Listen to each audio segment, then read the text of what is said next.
Yeah,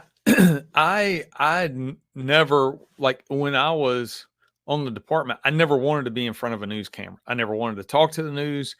I didn't want anything to do with that. So I was fortunate at that time that our department didn't really push a lot of that. Although I will say sometimes there are people that I've worked with that I thought if they would be in front of the camera to talk about very specific things, be it, homicide, robbery, aggravated assault, patrol, whatever, if they are the experts in those fields, I would want them in front of the camera because sometimes if you see the same person for a police department and maybe they don't relate to the community, or as someone's listening to them talk on the news and they go, like they don't really sound very confident, or they can't openly answer questions. I've watched a police chief who is really really good with talking to news channels and answer questions, really great with talking to the community, and then also go into a meeting and absolutely boom boom boom, let's stay on task. It's whatever, 10 o'clock, let's go. What have you got? What have you got? What have you got? All right, appreciate it.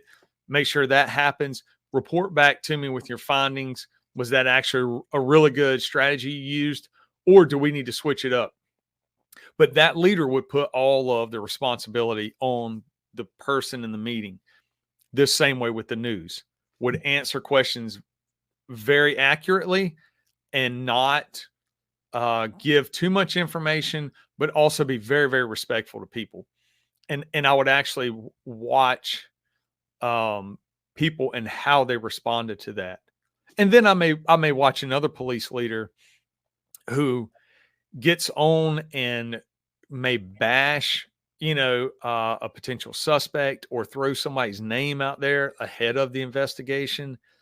And that's why I say, like, the clips that I've either watched or people have sent to me or whatever are usually sheriffs, and usually they're one-term sheriffs, and that's kind of the bad part about that too, is what people don't realize is with sheriff's departments, once, a person can get elected to be a sheriff and have a terrible term and really run a police department or sheriff's department into the ground and then not get reelected.